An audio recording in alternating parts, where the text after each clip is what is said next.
Hi guys, welcome to Savvy Money Show. Me, your host Sean, and what a year it's been. The ups and downs, been amazing. And I've been asked to do my unlikely predictions for the year, and I've made them even more unlikely due to the fact the past 2 years they've been coming true.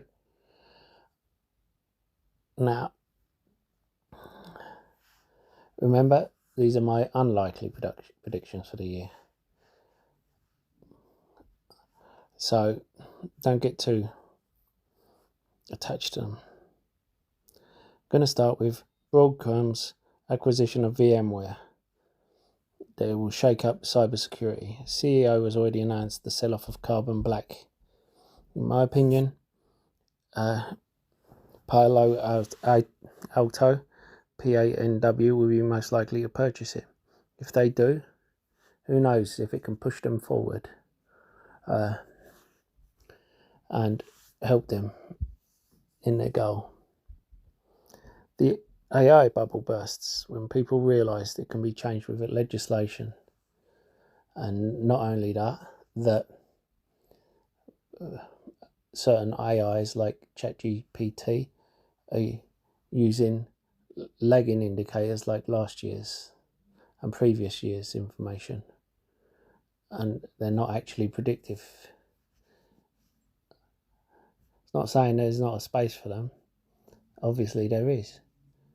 But when they also notice it in the terms and conditions, which I noted in a previous video, that they cannot be sued. These companies cannot be sued. So, the first time there's a legal case where someone gets sued for posting something that ChatGPT or another AI has written for them, then they try to bring into the court case Microsoft or Google or something. Wonder how that will play out. And next one is that I think it will be replaced by the biotech bubble. Biotech has been crashing and crashing, and it's had a few pops, but it's just nowhere near where it should be. And when people realise that a tenth of the industry is AI driven, then I think you may see people pulling some of their money, taking some profits from AI companies, pulling out their initial investments and so what, and putting them into the AI biotech companies. Peace breaks out between Russia and Ukraine. Now this can happen in a number of ways. It could be America says we're not paying for these arms anymore, and then the arms dealers who have been paid already for the arms but haven't supplied them, instead of supplying the arms, decide to broker a peace agreement with and keep what they've been paid for.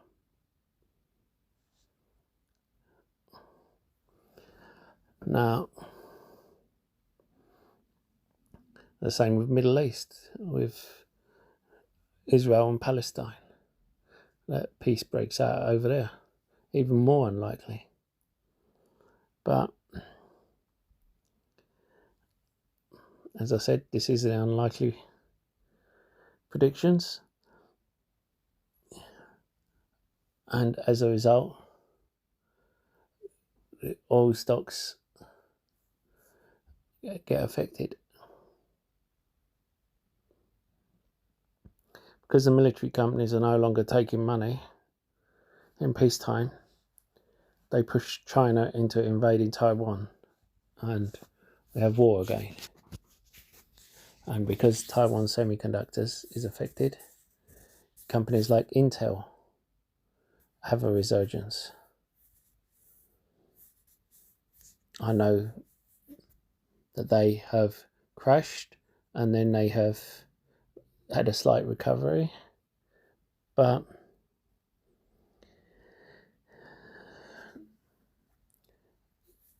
something like this would be like a dream come true for them. BRICS Nations makes its move, and one of two things happens. Either the dollar tanks, or no one cares. And it takes up 5 seconds of a news element.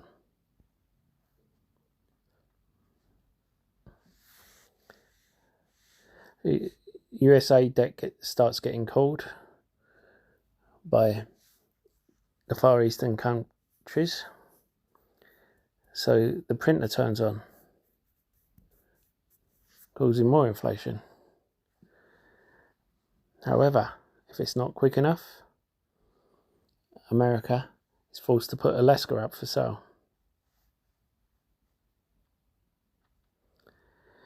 This is more likely, due to American car companies being unionized and huge pay rise, non-unionized companies like Toyota and Tesla take market share. A semiconductor slowdown, as market gets squeezed, people go for cheaper chips over performance, and we have a couple of years where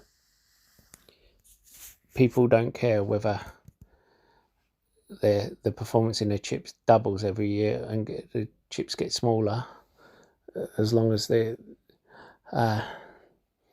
devices get cheaper.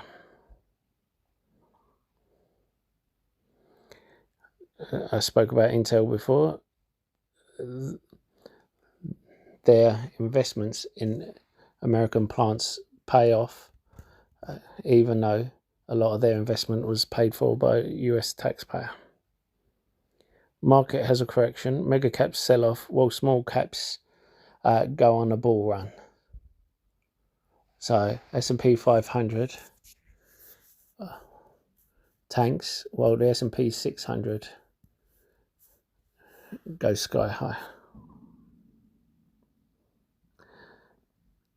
Cybersecurity stocks correct as it works out. They never hit their forward PE.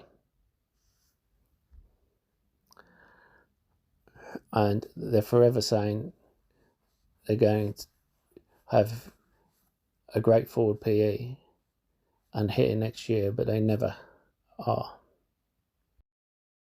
And here's my biotech sector. You know, I'm big in biotech investing. CRISPR, the rollout of Casgevy is slow, and it doesn't affect them so much because they only own 40% of it, as they've already sold 60% of it. And they're happy with the fact that they've already brought in so much money, and they only need a certain amount of patients to be making money on it. But the important thing is the data they get from it, and now they can progress. They also get the beta thalassemia authorized. Big Pharma, reliant on and waiting to make any good deal with genetic companies, biotech and CRISPR companies. They're waiting on this to see how it sells before doing it. As a result, they delay accumulating and buying up CRISPR companies at a lower price because of the bad sales. And as a result, it cost them 4 times as much. The reason why? Entella present data and show a reduction in proteins on their patients. CRISPR will show solid CAR T data. Not great, but solid.